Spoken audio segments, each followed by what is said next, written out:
These 4 bronze statuettes from the Bargello National Museum in Florence were all created using similar bronze lost wax casting techniques, but if you closely examine their surfaces, you will certainly notice a wide variety of textures and visual effects.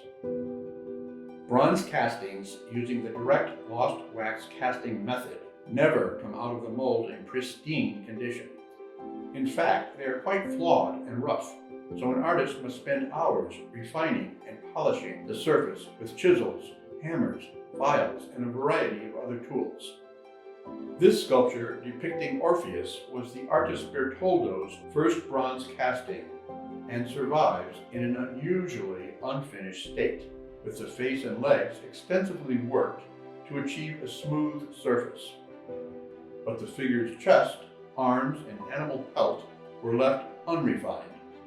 There is also evidence of flaws from the casting process, like the long cracks along either side of the figure.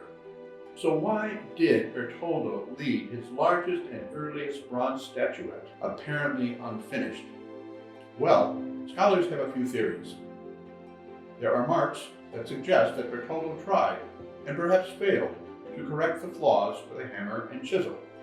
So it's possible he could have abandoned the sculpture and moved on to his next work. Others think he may have left parts of the sculpture unfinished to appear aged, like ancient Roman bronzes, which were the inspiration behind his sculptures. Or he may have simply liked how it looked and considered this unfinished work, in fact, complete. This aesthetic, called non finito in Italian, influenced later Renaissance artists like Michelangelo, one of Bertoldo's students. Verrocchio, who created this work called the Pugilist, worked the figure's entire surface with a small ball-peen hammer. You can see the small dents from the hammer on the figure's shoulders and chest. Verrocchio paid particularly close attention to the pugilist's face, defining the very distinct high cheekbones and furrowed brow. Verrocchio also chiseled some portions of the torso to further refine and model the bronze surface. Pollaiuolo's Hercules and Antaeus, the first 2-figure bronze statuette to be created to be seen in the round, displays more chaste and highly polished surfaces.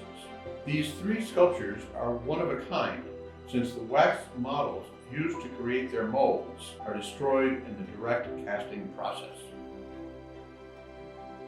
Antico, who created this sculpture of Eros Pulling a bow, was the first artist in Italy to use the indirect lost wax casting method, which allowed him to reuse his wax model and create more than one mold, and therefore multiple copies of a statuette.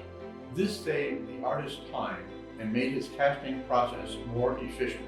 Antico was then able to devote more of his time and skill to finally chasing and finishing his bronzes, resulting in highly polished surfaces.